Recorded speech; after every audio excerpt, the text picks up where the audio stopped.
LinkedIn presents.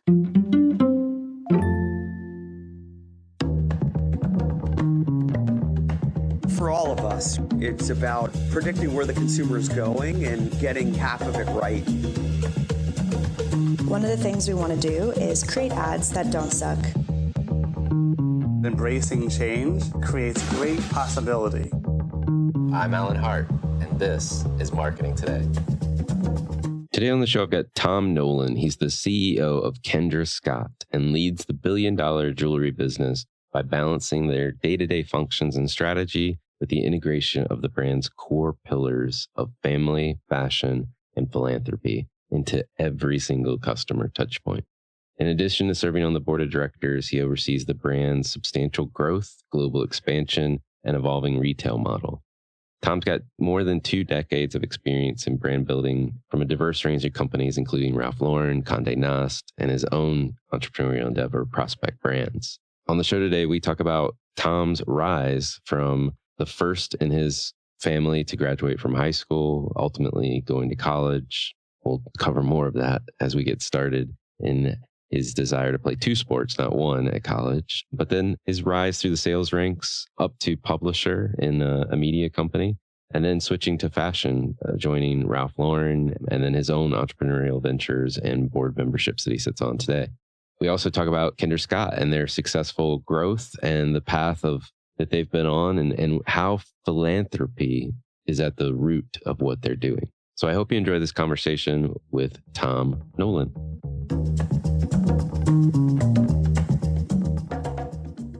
Tom, welcome to the show. Hi, Alan. Thanks for having me. Yeah, I'm excited to talk about Kendra Scott. But before we do that, I hear you were quite the overachiever in college and played not 1, but 2 sports. So tell me, what did you play? I guess let's start there. Well, the fact that you called me an overachiever in college would make my parents very happy. I definitely didn't overachieve in the classroom, but yeah, I played baseball and golf in college. Interesting. Yeah. And I've always heard that those 2 sports are hard to play because of the swings are so different. Yeah, well, I was a pitcher, so I didn't have to hit. So the swings they're actually counterintuitive. They work opposite against each other. But I did not hit in college. I just pitched and did hit the golf ball. So it worked out. It worked out well. The bigger struggle was they were the same season, so it was a bit challenging logistically, but it worked out great. I think it just the way that I grew up.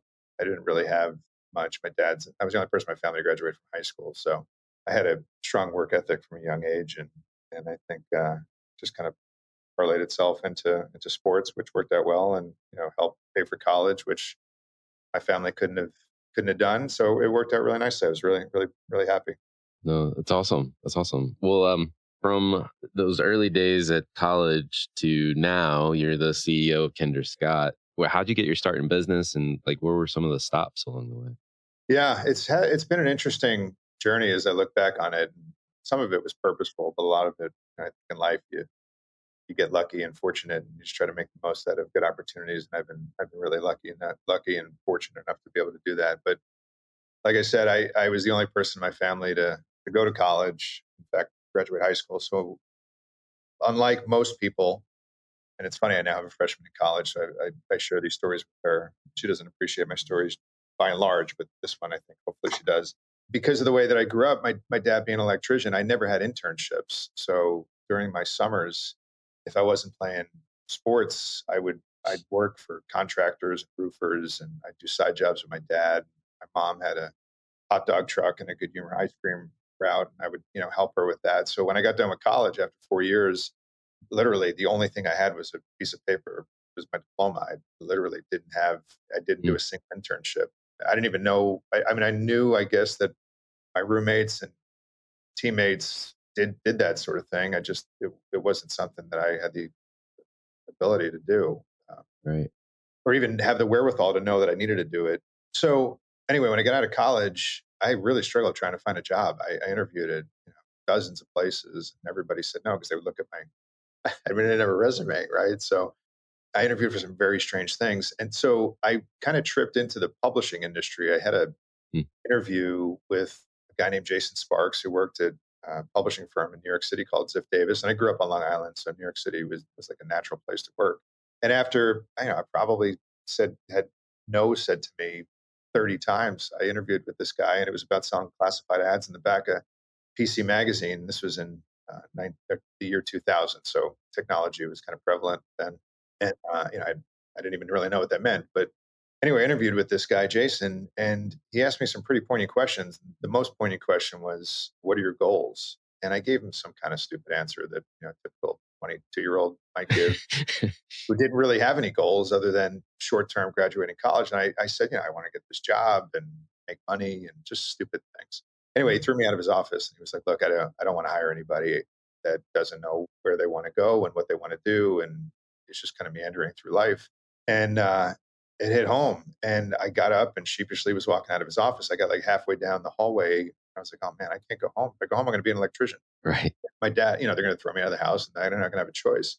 And I'm proud of my dad and what he's done and stuff, but I really didn't want to be an electrician. So I went back into Jason's office and I said, "Look, if I go back tonight and really think about my goals, write them down on paper, and come back tomorrow, can I interview with you again? I can't lose this." And he said, "Yeah, whatever." I went home and I stayed up all night, and I wrote down my goals, and it was 10 years of goals I wrote down. So I had goals all the way through 10 years from 2001.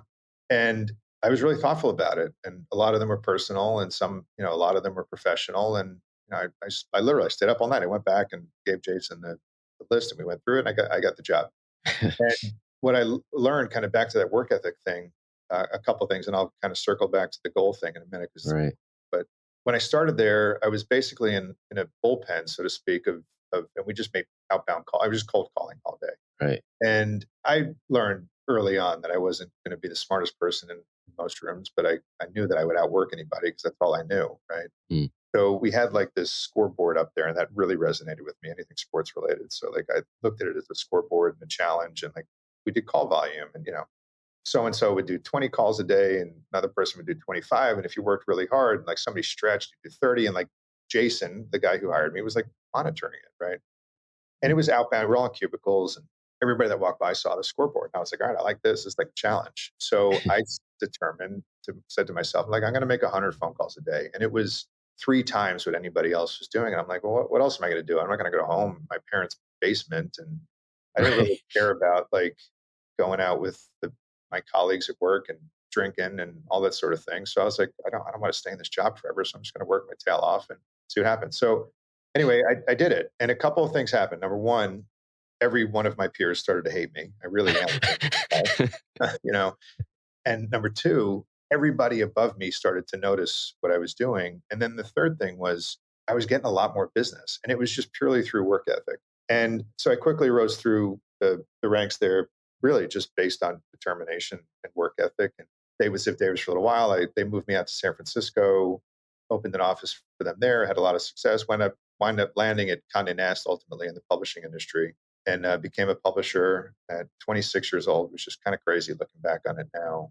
But that somebody gave me the reins of a P&L at the age of 26. And it was interesting because I worked at a magazine then called Golf World. So it was one of my passions, and turned that magazine into one of the most, by percentages, most profitable businesses at Condé, and loved working for Cy Newhouse and Chuck Townsend. And at that point, it was about 10 years later in my career, this is kind of circle back to the goals. I found that goal sheet that I wrote, and I would put it up my cubicle. And I did literally every one of them, Alan. Oh, wow. And my first reaction wasn't like, I wasn't happy. I was pissed because I'm like, man, I should have made these things better. And if I made them better, knows what I could have accomplished. But anyway, so I still do it today. And I urge, anytime I talk to people and students, in school about, how they should be thinking about things, I think it's really important to be purposeful and thoughtful about writing your goals down. So anyway, left Condé Nast after a really nice career there, and I enjoyed my time, and wound up at Ralph Lauren.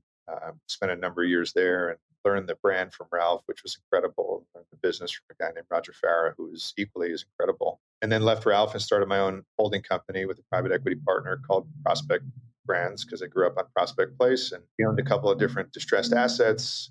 And while I was there we wound up selling that business. But while I was there doing that, I got a phone call from a private equity firm California called Norwest Capital, who had just become Kendra Scott's first institutional investor, and had an outside board seat to name. And for some reason, they called me, and I have no idea how they got my number. And I certainly had no experience in the accessories or jewelry business, but flew out, met with Kendra, hit it off immediately, hit it off with the private equity firm as immediately, and joined the board in 2013, I think it was, and have remained on the board ever since. And then 3 years after that, we did a private equity transaction with a firm called Berkshire Partners, who took the company. When I joined the board, the company was valued at $100 million, and Berkshire 2.5 years later pegged our market value, equity enterprise value became 1.1 billion. So it was a 10-time improvement in the valuation of the business. And at that point, I joined in an operating role. So I've been here since then. And it's been a really remarkable, exciting, fun, rewarding ride. It's kind of amazing. It's not kinda, it is amazing that you went from Long Island playing sports, that was the gateway to get college, to hustling your way into a job at a place that almost kicked you out, to like rising through the ranks in publishing, then switching to fashion, I'm guessing at Ralph, and now in kind of the fashion accessories business and doing private equity as well. So Yeah, it's pretty interesting. And in addition to that, I serve on a couple of different boards. One company called Tommy John, it's an underwear company in New York. A company called Maiden, which is a cookware company here in Austin. And on the side, with a couple of friends, I own a little 9-hole golf course in Tennessee, and it's called Sweetens Cove. And out of that, we launched a bourbon company 3 years ago. And my partners in it are Andy Roddick and Peyton Manning and Rob Collins and Mark Rivers and Skip Bronson. So it's been really fun kind of doing that as well. But the interesting part to what you just mentioned was, I came from nothing, and it's just like it. So when I talk to people, particularly students, I have a real passion for teaching. But when I talk to students, like if I can accomplish this, then anybody can. And I think the interesting part is I've always done things that I knew nothing about, and so it's like I had purposefully had to be curious and ask a lot of questions and not act like I was the smartest person in the room or have all the answers. And I think that's a really valuable skill set to have in hindsight. I didn't do it on purpose. It's kind of the way it happened.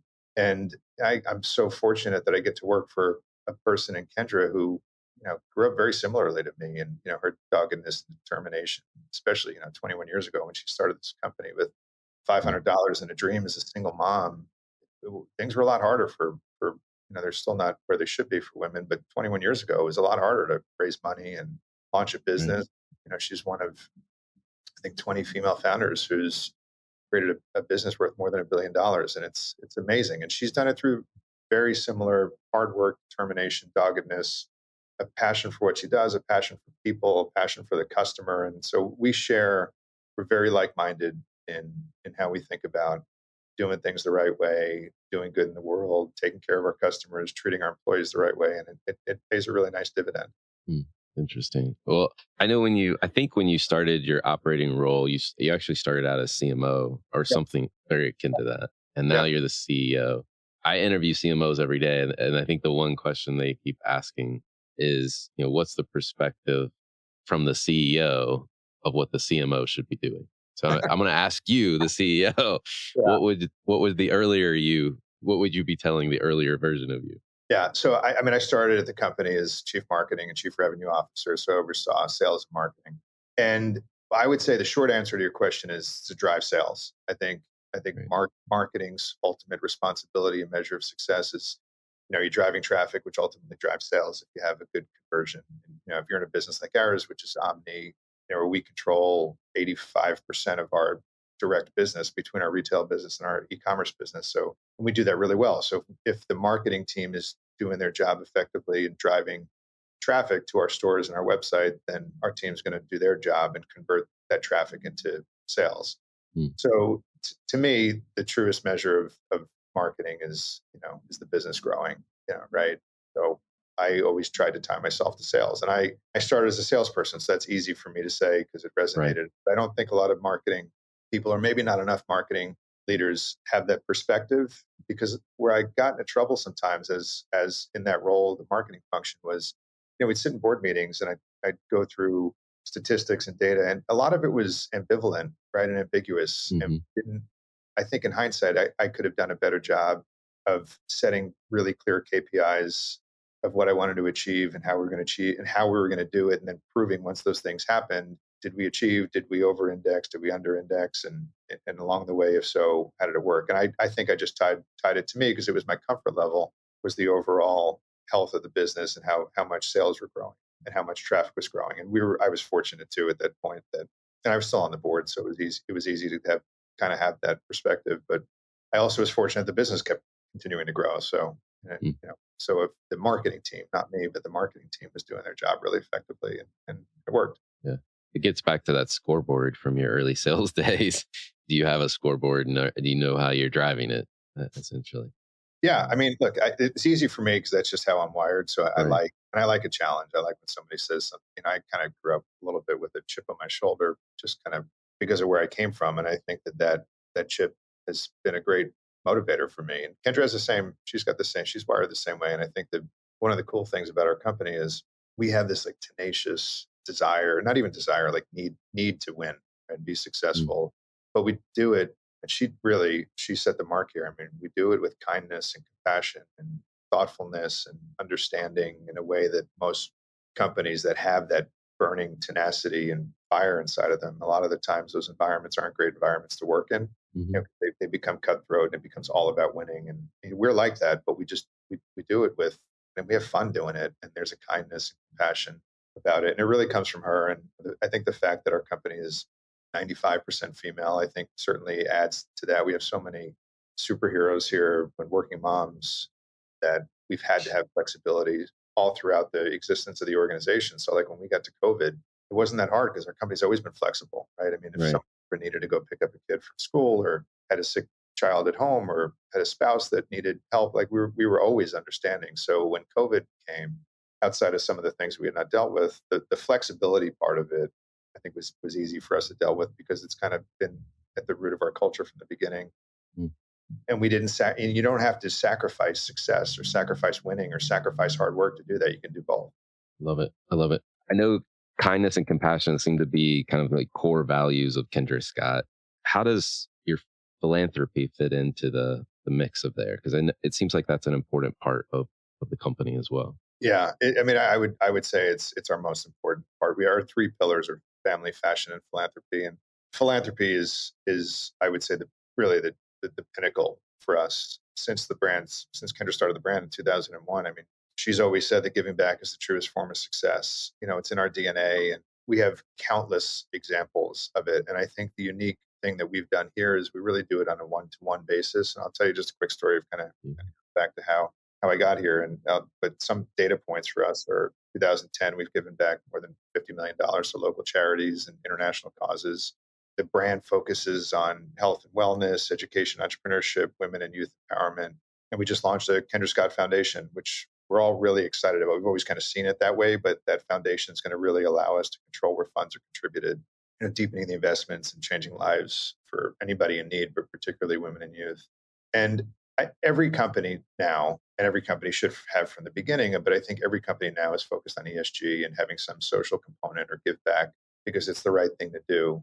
I think Kendra's been doing it for 21 years, right? She put a stake in the ground very early on, and it's been a huge driver to our success, so much so that, last year we have 131 stores today. Last year we did 20,000 events in our retail stores, and each one of those events was driven by a philanthropic need. And it wasn't like a big organization like a Susan G. Komen or American Red Cross, and those are great organizations. We help them, but most of them were individuals, one-to-one basis. You have a sick family member or friend in need, like we in our local communities lean in and really make sure that we are helping people. So just to bring it back, and this is, I only know what I know and we only know what we experience ourselves in life. But when I was at Ralph, we had Pink Pony Foundation.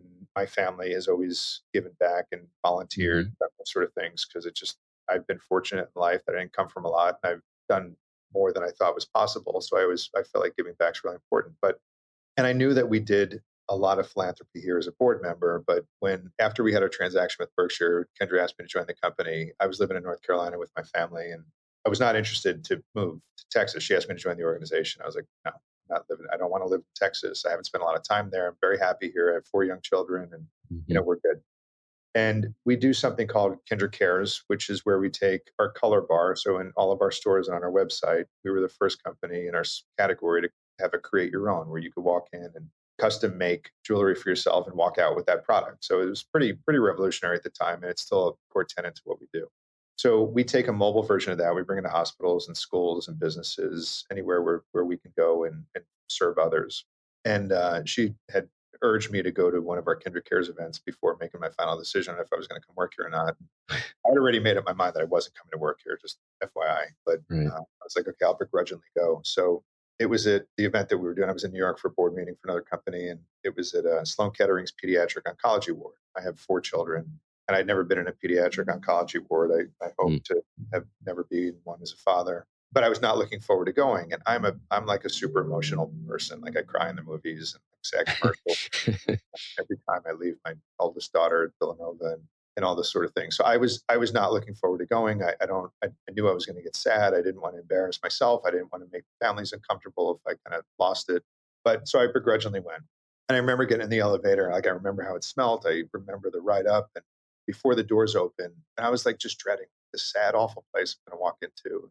Mm. But before the doors open, I could hear like the bass from like bass of music, like you're at a nightclub. And the doors opened, and I walked in, and the reception area of Sloan Kettering's pediatric oncology ward, we basically turned into like a party, and it was the happiest place in Manhattan. We had clowns and balloons, and I was at the color bar making jewelry for sick kids and their parents and their siblings and their grandparents and whoever was there. And it was like for 3 hours we made this really sad place like the happiest place in the world. And I did keep it together. And then I walked out of the building and went across the street and called my family. And I was like, we're moving to Texas. Like, I'm going to be able to do this, like touch people in a one-to-one way like this and really make a difference more than just writing a check or showing up at something. It was very, very meaningful. And we do that every single day, Alan, in a way that changes people's lives. And the best part of my job is I've gotten to know so many families that need help. And I've gone to customers' weddings and unfortunately customers' celebration of life services and funerals. Brands don't do that in an authentic way, the way that we do it. And the people that we have working here in the organization have a passion for that. And whether it's Inheritance of Hope, a charity event that takes terminally ill parents and takes them on their last trip to Disney World, or what we did at Sloan Kettering that day, we also have an army of almost 3,000 people here that have a passion for that, the way that Kendra does and the way that I do. And we go to work and it creates an amazing culture, and I know that we're changing lives and we're doing it the right way. And so that's why philanthropy is our most important pillar. And that's why it's so important to our company. And the bigger the business gets, the more people we can help. And I think some companies say that, but we really mean it. I love that. I love that story. And I mean, I was going to ask, but I think the story tells it all, which is like, how does this philanthropy actually drive loyalty and affinity to the brand? But you said it in the Yeah, story itself. yeah, we look, we make beautiful products at an affordable price point using natural gemstones, and I subjectively think that our products are better than our competition's, right? But that's a very subjective statement, and people don't buy us. I think they come to us sometimes because they see that we make beautiful things, but they stay with us because we make a difference and we have an impact on their lives. And we have a principle here that the customer's our boss, and like she signs our paychecks at the end of the day, and like we make decisions based on what she needs and wants and where she is. But philanthropy is meaningful, and I think for people buy things with purpose, and the customer is smarter than they've ever been, and they can sniff out people that are disingenuous and brands that are disingenuous, and we're not. So I think that makes a big difference. And philanthropy is kind of our yellow thread that runs through everything that we do here. And if we're doing our jobs effectively, back to marketing, if marketing's doing their jobs effectively, we're telling that stories that people understand when they buy something from Kendra Scott, when they walk into one of our stores, when they go on our website. Like our purpose is about doing good and making a difference. And it's not just about a transaction, it's about a connection. Well, let's talk about marketing and how, like, what are the types of marketing campaigns or efforts that you've had most recently? And then I would love your thoughts, both as somebody that was a CMO and now as a CEO, Like, what do you think makes for great marketing? Yeah. So, I mean, we've always really focused on grassroots, local, hyper-local events. Like we've Mm. always done that, and I think that we do it really well.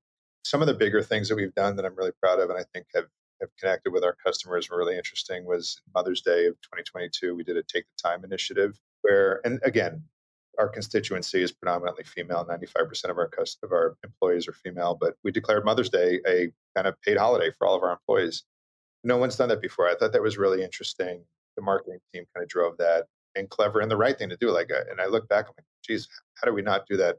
Of course, it should be a Right. holiday. And so that was really fun. And I think what we're going to be doing this Mother's Day is going to be really exciting. And Mother's Day is, I mean, again, I think moms are superheroes in general, and I admire my own and look at the women that I work with every day that our moms, and it's just such a great gift. So we want to celebrate moms in a very specific way. We do it every year, and it's one of our Super Bowls as we get to Mother's Day to celebrate the great moms here and our customers. We've had some really amazing collaborations recently too, from Champagne to Chanel or Barbie. And Barbie's one of the most culturally relevant icons right now. Customers loved it. We sold out of things right away. We did a collaboration with the Museum of Ice Cream recently, which was a lot of fun. We targeted men last holiday season with a Buy Better Gifts campaign, which was fun. 25% of our customers are men, mostly buying gifts, but also Mhm. for themselves. And I think some of us, Alan, struggle with buying thoughtful gifts. We kind of, like me, you wait till the very last minute to buy gifts for somebody, and then you're in like panic mode. So Yeah. we kind of poked fun at that in a really thoughtful way, and thought that was a really successful campaign. And we got to do it with our great friends at Omaha Productions, and it's Peyton Manning's Yeah. company, and so that was a nice dovetail tie into that too. I love that. Love that. Yes. And I resemble that comment. Unfortunately, Yeah. for my wife, but yes. Well, what do you think? I mean, you guys, it seems like, I mean, you've got this grassroots piece. I'm reading between the lines, but you intimately know your customers at a Yeah. local level. What do you think companies need to do today to stay relevant? And how do you think about making sure that Kendra Scott's always staying relevant as Yeah, I well? mean, there's a lot more noise these days. I mean, when I was Yeah. selling classified ads in the magazine, like the internet was just emerging, and you looked at magazines, newspapers, or TV, right? So it was when you're launching a marketing campaign, it was pretty easy how you'd buy media and then how you'd measure it, right? Mhm.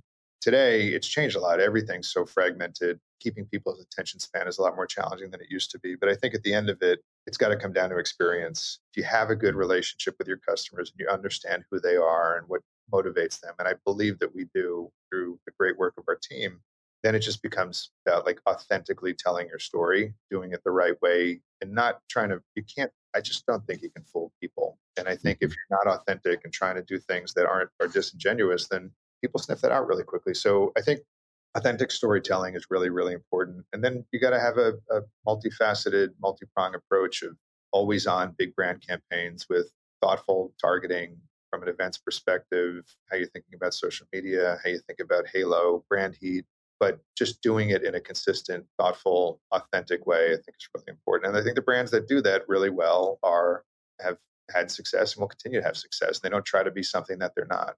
Where do you see Kendra Scott going in 2023 and beyond? What's next for you guys? Yeah, so I mean, think a lot of what we're going to do in the future is what we've done in the past. It's back to my point on being Hmm. authentic. As Kendra's life has changed and as she's grown, I mean, so has our business, right? We launched a men's line, Scott Brothers, named after her sons as they got into the business. We just launched, and they got older and got interested in wearing jewelry and expressing themselves in a creative manner. We launched engagement recently, which has been really successful. We just launched a brand called Yellow Rose, as Kendra's life has expanded. But a lot of what we're doing, we have about 5% unaided brand awareness across the country, and as big as the business is, it's pretty remarkable how much upside and continue ramp that we have out there. We're Mm.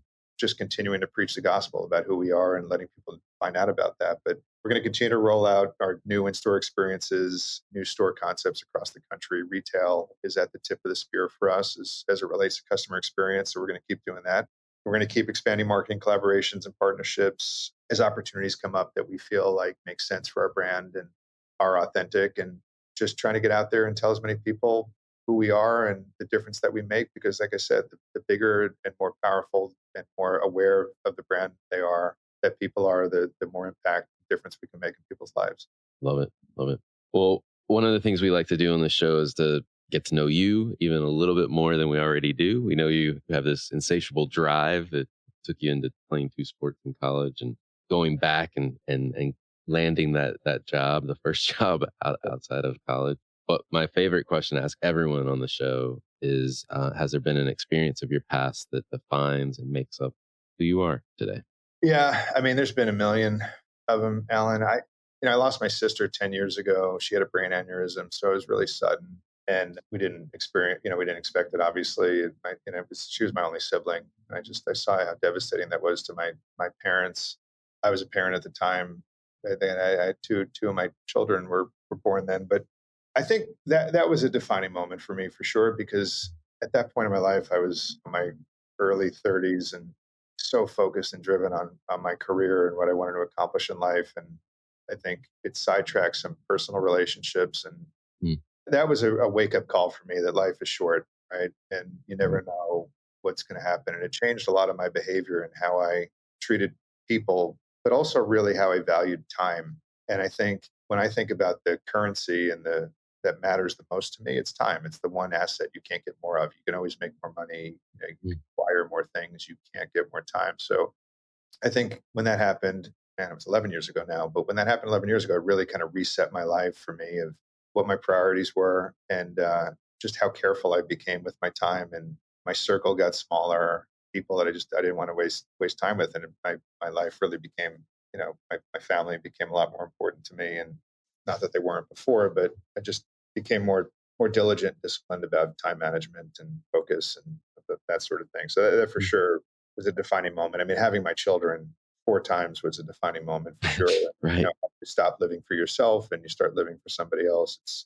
Yeah. I've always been a servant leader, but I think once you have kids, it really changes the definition of what being a servant is. And I think that's kind of, I hope, translated into work. I don't ever think that the employees here work for me. I feel like I work for them. So all those things have kind of shaped me.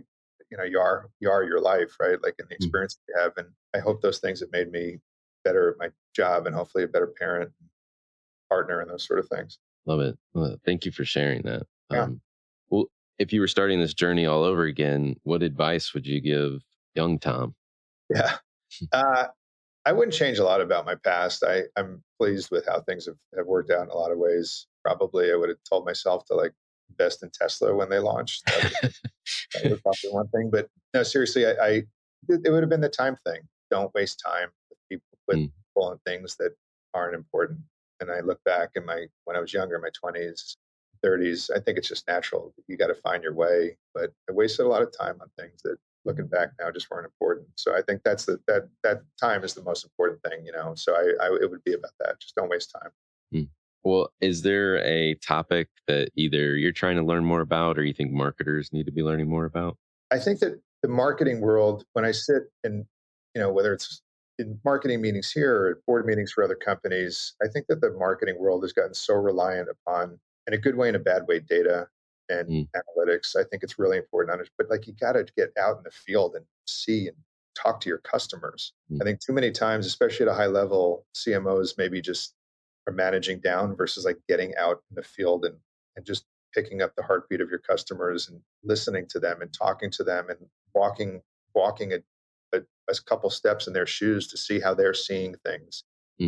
And it's a great reminder for us. We always look at things through the lens of a customer and the eyes of a customer. And I think if marketers put down the paper sometimes and just got out and spent time with their customers instead of looking at their customers on a piece of paper, it would probably be more impactful. I 100% agree with that. It's we've come over reliant, I think, because data is readily available or more readily available. It's it's really valuable, right? Yeah. I mean, there's a lot of great stuff, but it's become a crutch, I think, to some. And I mean, look, the whole world is dealing with the massive inefficiencies of marketing on social media right now. And, those things aren't going to get any easier. And I think for the marketing leaders that don't really deeply understand and know and love their customer and look at things through their eyes, it's just their jobs are going to continue. It's not going to get easier, but that compounds how difficult it is. Well, on a personal level, are there brands or companies or causes that you follow or you think other people should take notice of? Yeah, I mean, I would say that the cause that I care a lot about right now, and it's a institution that we sponsor here. I mean, I love the Kendra Scott Foundation. Obviously, I think Right. that allows us as a platform to disseminate funds and resources to a lot of different causes. So there's not one specifically there. I would say we do some work with Inheritance of Hope, and that's been one that's been near and dear to me. I referenced it earlier, but it's an organization started by Kristen and Derek Milligan.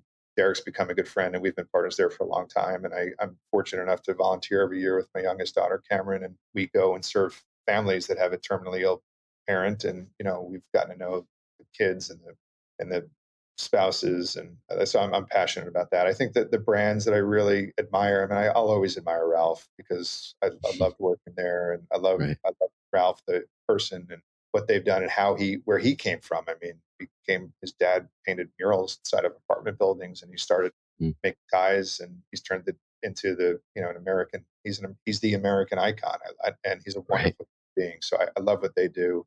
I was recently, actually earlier today, talking to Davis Smith, who's the founder of Cotopaxi. I love that brand. I love how mission driven it is. I love how unique the product is. I love what Joe is doing and has done at Vuori. I really admire that brand as well. And I'm an apparel guy, so I'll pick apparel brands. But yeah, I think that all those companies are really cool. And I love, I serve on the board of Maiden, which is a wear company here. I admire what they're doing here, and I love that category. And then Tommy John is another company that I serve on. I also admire what Tom and Aaron have built. No, I hear you. And I've had Davis has been on the show before as well at Cotopaxi, and it's a one I bring up a lot of times in conversations with people that start talking about purpose and how that influences how they go to market. And it's amazing. I'm really, and getting to know him better, I feel even more strongly about the brand. I love what they're building and how he's doing it, and the team he's put around him. And the product's fantastic, and it's a great story. I 100% agree. And it literally is woven is a pun, I guess, woven into every single thing that they do. It doesn't, like the last time I talked to him, it's been a number of years, but it feels like every single aspect of the business lives and breathes their purpose. I mean, it goes back to authenticity. He's an authentic person. I mean, he's leaving in June to go on a mission for 3 years with family, and whole life is about serving others, and he's built a brand around that. And you can tell, you can't fake that, right? So I think it's a big ingredient in what makes his business successful. I mean, you got to have great product, obviously, which he does, but I think it's a great foundation. Awesome. Well, last question for you. What do you think is the largest opportunity or threat facing marketers today? Yeah, back to what I said earlier. I don't think enough marketers really know their customer, and they know them on a piece of paper. You got to know your customer. You have to love them, right? They may not be a reflection of who you are as an individual, but you have to love them, and you really got to look at things through their eyes. And I think if you do, you can see just intuitively what your brand is doing well and not doing well. And I think if too many people rely on what's in front of them on a piece of paper and not who's in front of them in a store, they're doing a disservice to their customer and ultimately their company. Well, Tom, it's been a fantastic conversation. I've learned a ton. Thank you for coming on the show. Yeah, Alan, thanks for having me. I really appreciate it. It's fun. Hi, it's Alan again. Marketing Today was created and produced by me with post-production support from Sam Robertson. If you're new to Marketing Today, please feel free to write us a review on iTunes or your favorite listening platform. Don't forget to subscribe on marketingtodaypodcast.com. Tell your friends and colleagues about the show. I love hearing from listeners. You can contact me at marketingtodaypodcast.com. There you'll also find complete show notes and links to what was discussed in the episode today, and you can search our archives. I'm Alan Hart, and this is Marketing Today.